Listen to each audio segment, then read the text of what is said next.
Episode opening സീനിൽ അവിടെ ഉണ്ടായിരുന്ന സോൾജേഴ്സിനെ എല്ലാം തന്നെ ലൂഫി കൺവിൻസ് ചെയ്തിരിക്കുകയാണ്. അവരെല്ലാവരും ചേർന്ന് അവിടെ ഉണ്ടായിരുന്ന വൈസ് വാർഡിനെയും സോൾജേഴ്സിനെയും തല്ലി തല്ലി കൊല്ലും. ലൂഫിക്കാണെങ്കിൽ അത് കാണുമ്പോൾ ഒരല്പം സന്തോഷം. പക്ഷെ അടുത്ത നിമിഷം ആ ഒരു വൈറസ് അത് ഒരുപാട് അവന്റെ ബോഡിയിൽ അങ്ങനെ സ്പ്രെഡായി അൺകോൺഷ്യസ് ആയി അവൻ താഴേക്ക് വീഴുകയാണ്. അപ്പുറാണെങ്കിൽ അത് കണ്ട് അവന്റെ അടുത്തേക്ക് ഓടിയെത്തും. ലൂഫി എന്തു പറ്റി, എന്താ ഉണ്ടായേ, നീ ഓക്കെ അല്ലേ എന്നൊക്കെ ചോദിച്ച് അവനെ ചെക്ക് ചെയ്യാണ്. അതേസമയം മറ്റൊരു ഭാഗത്ത് യൂസ്റ്റസ് കിഡ് ചാടി എഴുന്നേറ്റ് ഇപ്പൊ സ്ട്രെയിറ്റ് ആയി ലൂഫിയുടെ അടുത്തേക്ക് വരും. കാരണം യൂസ്റ്റസ് കിഡിന്റെ ഏറ്റവും വലിയ ആഗ്രഹം ഡോഫ്ലമിംഗോയെ കൊല്ലുക എന്നതാണ്. ലൂഫിയും അതേ ലക്ഷ്യമായി ബന്ധപ്പെട്ടാണ് ഇവിടേക്ക് വന്നത്. സോ അവനാണെങ്കിൽ സ്ട്രെയിറ്റ് ആയി ലൂഫിയുടെ അടുത്തേക്ക് വന്ന് ചോദിക്കും, സത്യം പറയും, നീ ഇനിയും ആ കൈഡോയെ കൊല്ലണമെന്ന് ആത്മാർത്ഥമായിട്ട് ആഗ്രഹിക്കുന്നുണ്ടോ? ഉടനെ ലൂഫി ആണെങ്കിൽ പതിയെ കണ്ണു തുറന്ന് അവനോട് പറയും, അതെ, നീയും എന്നോടൊപ്പം കൂടുമോ? അതിനവനാണെങ്കിൽ തീർത്ത് പറയും, എന്നെ കൊണ്ട് പറ്റില്ല. നമ്മൾ രണ്ടുപേരും ചേർന്ന് ഒരുപാട് കാര്യങ്ങൾ ചെയ്തു, പക്ഷേ ഇനി മുൻപോട്ടേക്കില്ല എന്ന് പറഞ്ഞ് ലൂഫി ആയിട്ട് ചെയ്ത കാര്യങ്ങളെല്ലാം അവൻ ആലോചിക്കുകയാണ്. അതിനുശേഷം അവൻ അങ്ങനെ ദൂരത്തേക്ക് നടന്നു നീങ്ങും. ആക്ച്വലി ഒരുപാട് പേരുമായിട്ട് അലയൻസ് ചേർന്നാണ് അവൻ ഇവിടം വരെ എത്തിയത്. ഇനി ഒരിക്കലും ആരെയും ഞാൻ വിശ്വസിക്കാൻ പോകുന്നില്ല എന്ന് അവൻ തീർത്തു പറയും. യൂസ്റ്റസ് കിഡിനാണെങ്കിൽ ഓൾറെഡി ഒരു കൈയില്ല. അവനാണെങ്കിൽ അവിടെ ഉണ്ടായിരുന്ന ചില സാധനങ്ങളൊക്കെ ഉപയോഗിച്ച് ഒരു ജയന്റ് കൈ ക്രിയേറ്റ് ചെയ്യും. അതിനുശേഷം ആ എമർജൻസി എക്സിറ്റിൽ ആഞ്ഞൊരട്ടി. പിന്നീട് അവൻ അവന്റെ അസിസ്റ്റൻസിനെ ലക്ഷ്യമാക്കി നടന്ന് നീങ്ങുകയാണ്. കട്ട് ചെയ്ത മറ്റൊരു ഭാഗത്ത് അഷുറ ടോജി അവനാണെങ്കിൽ കിന്നും ആളുടെ കൂടെ ഉണ്ടായിരുന്ന എല്ലാവരുമായിട്ട് ഒരു പ്രത്യേക സ്ഥലത്തേക്ക് കടന്നു വന്നിരിക്കുകയാണ്. കിന്നും ആൾക്കാരും ആണെങ്കിൽ ചുറ്റും നോക്കും. അവരാ കാഴ്ച കണ്ട് അങ്ങനെ അമ്പരന്ന് നിൽക്കുകയാണ്. മറ്റൊന്നുമല്ല, അവിടെ ചുറ്റും ഒരുപാട് കല്ലറകള്. ചെറ ടോജിക്കാണെങ്കിൽ അത് കണ്ട് ടെൻഷനാവും. നിങ്ങളിത് കാണുന്നില്ലേ, 20 അല്ല 30 വർഷം വരെ കാത്തു നിൽക്കാൻ ഞങ്ങൾ തയ്യാറായിരുന്നു. ഓർഡനിലുള്ള വിശ്വാസം അതിപ്പോഴും ഞങ്ങൾക്ക് നഷ്ടമായിട്ടില്ല. പക്ഷേ ഞങ്ങൾക്ക് കഴിക്കാൻ ആഹാരമില്ലാതെ കുടിക്കാൻ വെള്ളമില്ലാതെ ഓർഡനിൽ വിശ്വസിച്ചിരുന്നവരിൽ പകുതി ആൾക്കാർ ഇപ്പോൾ ഇല്ലാതായി. മാത്രമല്ല ഇപ്പോൾ ഉള്ളവർക്ക് ഒന്ന് എഴുന്നേറ്റ് നിൽക്കാനോ അറ്റാക്ക് ചെയ്യാനോ ഉള്ള ശേഷി പോലും ഇല്ല. ഞങ്ങൾക്ക് എങ്ങനെ നിങ്ങളെ സഹായിക്കാനായിട്ട് കഴിയും? ഇത്രയും വർഷത്തിന് ശേഷം ഞങ്ങൾ ഒന്നുമില്ലാത്തവരായി വീക്കായി മാറിയിരിക്കുകയാണ്. അപ്പോൾ അവിടുന്ന് അങ്ങനെ കട്ട് ചെയ്ത് ഒരു ഫ്ലാഷ് ബാക്ക് കാണിക്കും. ഫ്ലാഷ് ബാക്കിൽ ആ ഒരു വില്ലേജിന്റെ പഴയ രൂപമാണ്. വളരെ ശാന്തമായിട്ടിരുന്ന ആ വില്ലേജിലേക്ക് ഇടോയും അവന്റെ ആൾക്കാരും ഓടിയെത്തി. ആ ഒരു ഗ്രാമം അത് മുഴുവനായിട്ട് നശിപ്പിച്ചു. അവരുടെ കിണറുകൾ, അവരുടെ സമ്പാദ്യം അതെല്ലാം തന്നെ അവര് ഉഴുതുമറിച്ചില്ലാതാക്കി. കുഞ്ഞുങ്ങളെയും സ്ത്രീകളെയും പുരുഷന്മാരെയും വയസ്സായവരെ എല്ലാവരെയും ക്രൂരമായിട്ട് ഉപദ്രവിച്ച് കൊന്നുകളഞ്ഞു. അവരിൽ ബാക്കി ശേഷിക്കുന്നവരാണ് ഇപ്പൊ ബാക്കിയുള്ളവര്. അഷുറ ടോജി ആണെങ്കിൽ ഒരു നിമിഷം ആ കാര്യങ്ങളെല്ലാം മനസ്സിൽ ആലോചിച്ച് അങ്ങനെ ശാന്തമായിട്ട് നിൽക്കും. ഇനിയും എനിക്കിത് നോക്കി നിൽക്കാനാവില്ല. നിങ്ങളോടൊപ്പം ഞങ്ങളും ഉണ്ട്. നിങ്ങൾ എത്രത്തോളം വീക്കാണെങ്കിലും ഞങ്ങളുടെ അവസാനത്തെ ശ്വാസം വരെ കൈഡോയെ തോൽപ്പിക്കാനും അവനെ ഇല്ലാതാക്കാനും ഞങ്ങൾ തയ്യാറാണെന്ന് അവനങ്ങനെ ഉറപ്പിച്ചു പറയുകയാണ്. പക്ഷെ അഷുറ ടോജി ആണെങ്കിൽ ആ സോൾജേഴ്സിനെ തടയും. നിങ്ങളിപ്പോ സ്ട്രെയിറ്റ് ആയിട്ട് പോയി ആ ഒരു കൈഡോയായിട്ട് ഫൈറ്റ് ചെയ്യാൻ പാടില്ല. നിങ്ങളെ കൊണ്ട് ഒറ്റയടിക്ക് ഏറ്റുമുട്ടി അവരെ തോൽപ്പിക്കാൻ കഴിയില്ല. പക്ഷെ സോൾജേഴ്സ് ആണെങ്കിൽ കേൾക്കാൻ തയ്യാറാവാതെ അവരുടെ സ്ക്വാഡൊക്കെ അങ്ങനെ ഉയർത്തിപ്പിടിച്ച് കപ്പലിൽ കയറി കൈഡോയുടെ മാൻഷൻ അത് ലക്ഷ്യമാക്കി പോവുകയാണ്. അഷുറ ടോജിക്കാണെങ്കിൽ നന്നായിട്ട് അറിയാം അവന്റെ സോൾജേഴ്സിന് ഒരു കാരണവശാലും കൈഡോയായിട്ട് ഫൈറ്റ് ചെയ്ത് ജയിക്കാൻ കഴിയില്ല എന്ന്. അവൻ ആ കാര്യം മനസ്സിൽ കണ്ട് അങ്ങനെ നെഞ്ചു തകർന്ന് പൊട്ടിക്കരയും. ചുറ്റും ഉണ്ടായിരുന്നവരെല്ലാവരും അഷുറ ടോജിയെ തന്നെ നോക്കി നിൽക്കുകയാണ്. അവന്റെ ഒരുപാട് സോൾജിയേഴ്സ് ഇപ്പോഴും അവനനുസരിച്ച് അവനോടൊപ്പം തന്നെ ഉണ്ട്. അവരെ എല്ലാവരെയും ഞെട്ടിച്ചുകൊണ്ട് അഷുറ ടോജി ആണെങ്കിൽ അവന്റെ സ്ക്വാഡ് അതങ്ങനെ പുറത്തേക്ക് വലിച്ചൂരി എടുക്കുകയാണ്.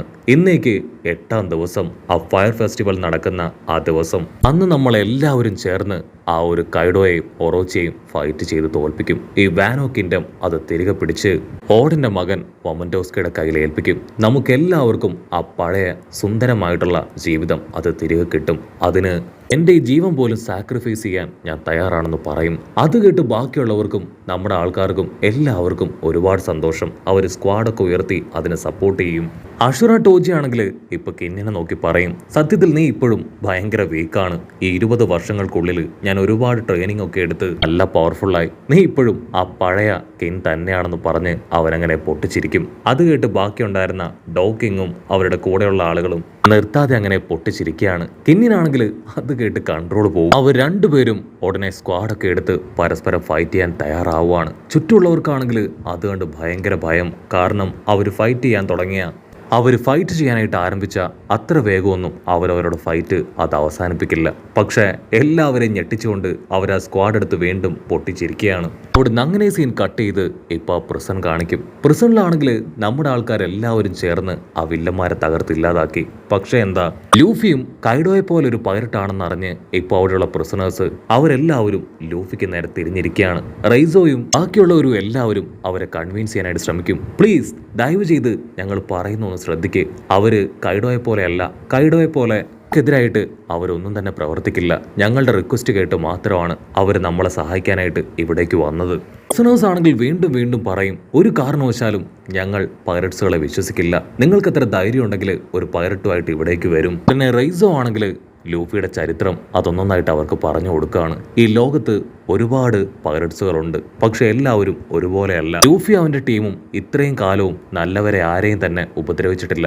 ഒരുപാട് പേരെ ഹെൽപ്പ് മാത്രമാണ് അവർ ചെയ്തിരിക്കുന്നത്. സോ നിങ്ങൾ അവരെ തള്ളി പറയരുത്. അപ്പാപ്പനാണെങ്കിൽ ഈ കാര്യങ്ങളെല്ലാം കേട്ട് ചുറ്റും നോക്കും. ലൂഫിയെ അവിടെ എവിടെയും കാണാനില്ല. ഇത്രയും നേരവും അവനെ അവിടെ കണ്ടതാണ്, പക്ഷെ ഇപ്പൊ ലൂഫി വാനിഷായി. ഇവിടെ അങ്ങനെ ബ്ലാക്ക് ഔട്ട് ചെയ്ത ലൂഫി ആണെങ്കിൽ ആ പ്രിസന്റെ ഒരു ഭാഗത്ത് അങ്ങനെ സേഫ് ആയിട്ട് ഇരിക്കുകയാണ്. അവന്റെ ബോഡി മുഴുവൻ ആ ഒരു പ്ലേഗ് അഫക്റ്റഡ് ആയി ബോഡി അങ്ങനെ കത്തി എരിയും.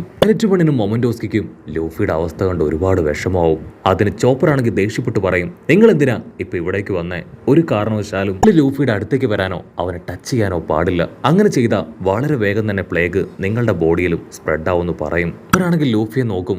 ലൂഫിക്കാണെങ്കിൽ ഒന്ന് അനങ്ങാൻ പോലും കഴിയാതെ ഒരുപാട് വേദനയിൽ അവൻ അങ്ങനെ കിടക്കുകയാണ്. അവൻ എന്തെങ്കിലും സംഭവിക്കോ, ലൂഫിക്ക് അവന്റെ ജീവൻ അത് നഷ്ടാവോന്നൊക്കെ ചിന്തിച്ച് അവർ പേടിച്ചു നിൽക്കും. ചോപ്പർ ആണെങ്കിൽ ലൂഫിയുടെ ആ പ്രോബ്ലം അത് സോൾവ് ചെയ്യാനുള്ള ആന്റിബോഡി കണ്ടുപിടിക്കാനുള്ള തിരക്കിലാണ്. ചോപ്പർ ആണെങ്കിൽ നിർത്താതെ ലൂഫിയെ ചീത്ത വിളിച്ചുകൊണ്ട് മെഡിസിൻസ് ഉണ്ടാക്കിക്കൊണ്ടേയിരിക്കും. കട്ട് ചെയ്ത് ഇവിടെ പ്രിസണേഴ്സ് ആണെങ്കിൽ തീർത്ത് പറയും, അതെ ലൂഫി ഞങ്ങളെ ഹെൽപ്പ് ചെയ്യാൻ തന്നെ ആയിരിക്കാം ഇവിടേക്ക് വന്നിട്ടുണ്ടാവുക. അവൻ ഞങ്ങളെ ഹെൽപ്പ് ചെയ്യുകയും ചെയ്തു. പക്ഷെ അവൻ പൈററ്റാണെന്ന് ഞങ്ങൾക്ക് അറിയില്ലായിരുന്നു. ഒരിക്കലും ഒരു പൈററ്റിനെ വിശ്വസിച്ച് ഇറങ്ങിത്തിരിക്കാൻ ഞങ്ങൾ ആരും തയ്യാറല്ല എന്ന് അവരങ്ങനെ തീർത്തു പറയും. ലൂഫി ആണെങ്കിൽ ആ പ്രിസണേഴ്സ് പറയുന്ന കാര്യങ്ങൾ മുഴുവൻ കേൾക്കും. അതിനുശേഷം അവൻ മൊമന്റോസ്കിയോട് പറയും, സത്യത്തിൽ നീ ഒരു വേസ്റ്റ് ആണ്, നിന്നെ കൊണ്ട് യാതൊരു പ്രയോജനവും ഇല്ല. കൺട്രോൾ പോയ മൊമന്റോസ്കി ആണെങ്കിൽ ലൂഫി ഇടിക്കാനായിട്ട് പാഞ്ഞടുക്കും. വയലറ്റ് ആണെങ്കിൽ അത് തടയും. ലൂഫി ആണെങ്കിൽ നിർത്താതെ അവൻ ഇൻസൾട്ട് ചെയ്യാണ്. ഈ ഓടന്റെ മകനാണോ എന്ന് പോലും എനിക്ക് സംശയമുണ്ട്. നീ അത് കണ്ടില്ലേ? ആ പ്രിസണേഴ്സ് അവർ വിശ്വാസമില്ലാതെ ഇപ്പോ കൺഫ്യൂസ്ഡ് ആയിട്ട് നിൽക്കുകയാണ്. എന്നെ കൊണ്ട് മാത്രമേ അവരുടെ മനസ്സിൽ ട്രസ്റ്റ് അത് കൊണ്ടുവരാൻ കഴിയുകയുള്ളൂ പറയും. പക്ഷെ മൊമന്റോസ്കിക്ക് അവൻ അവിടേക്ക് പോകാൻ വല്ലാത്തൊരു ഭയം. അതിന് അത്ത് കണ്ട് ലൂഫി അവനാണെങ്കിൽ വലിയൊരു പാറ അതങ്ങനെ പൊട്ടിച്ച് കയ്യിലെടുത്ത് അവന്റെ നേർക്ക് വലിച്ചെറിയാണ്. മൊമന്റോസ്കി ആണെങ്കിൽ അത് കണ്ട് പേടിച്ച് ഉച്ചത്തിൽ നിലവിളിച്ച് ഇപ്പോൾ ആ പ്രിസണേഴ്സിന്റെ അടുത്തേക്ക് ഓടിയെത്തും. മൊമന്റോസ്കിയെ കാണേണ്ട താമസം ആ പ്രിസണേഴ്സ് എല്ലാവരും അവനെ തിരിച്ചറിയുകയാണ്. 20 വർഷങ്ങൾക്ക് മുൻപ് മൊമന്റോസ്കി എങ്ങനെയിരുന്നോ അതുപോലെ തന്നെയാണ് അവൻ ഇപ്പോഴും. സോ അവർക്ക് മനസ്സിലാവും 20 വർഷത്തിന് ശേഷം അവരെല്ലാവരും ടൈം ട്രാവൽ ചെയ്ത് ഇവിടേക്ക് എത്തി. മൊമന്റോസ്കിക്കാണെങ്കിൽ അവന്റെ ഹാർട്ട് ബീറ്റ് കൂടി വരും. ഓടനും അവൻ്റെ കാസ്റ്റിലും തകർന്നതെല്ലാം മൊമന്റോസ്കി ഒരു സെക്കൻഡ് ആലോചിക്കും. അവിടുന്ന് ടൈം ട്രാവൽ ചെയ്ത് ഇവിടേക്ക് വന്നതും അവനും കാഞ്ചറോയും കിന്നും 3 ഭാഗത്തായി പോയതും അതിനുശേഷം ലൂഫിയെ കണ്ടുമുട്ടിയതും അങ്ങനെ എല്ലാം ആലോചിക്കുകയാണ്. അവനെ കൊണ്ട് മാത്രമേ ഇനി എന്തെങ്കിലും ചെയ്യാൻ പറ്റൂ. മൊമന്റോസ്കി ആണെങ്കിൽ ആ കാര്യങ്ങളെല്ലാം മനസ്സിൽ ആലോചിച്ച് വിളിച്ചു പറയും, ഞാനാണ് ഓടന്റെ മകൻ മൊമന്റോസ്കി. 20 വർഷം ടൈം ട്രാവൽ ചെയ്ത് അവിടെ നഷ്ടപ്പെട്ടു പോയ ഈ ഐലാൻഡ് അത് തിരികെ പിടിക്കാനാണ് ഞാൻ ഇവിടേക്ക് വന്നത്. നിങ്ങളുടെ സഹായം അതെനിക്ക് ആവശ്യമാണെന്ന് പറയും. അത് കേട്ട് എല്ലാവരും ഒറ്റ സ്വരത്തിൽ അവർ തയ്യാറാണെന്ന് പറഞ്ഞ് അവനോടൊപ്പം കൂടുകയാണ്. അങ്ങനെ ഒരു വിധത്തിൽ ഇപ്പം നമ്മുടെ ആൾക്കാർ അഷുറ ടോജിയെയും ജനങ്ങളെയും അങ്ങനെ എല്ലാവരെയും ഒരുമിച്ച് കൂട്ടിയിരിക്കുകയാണ്. അങ്ങനെ അവിടെ വെച്ച് ഈ ഒരു എപ്പിസോഡും അവസാനിക്കുന്നു.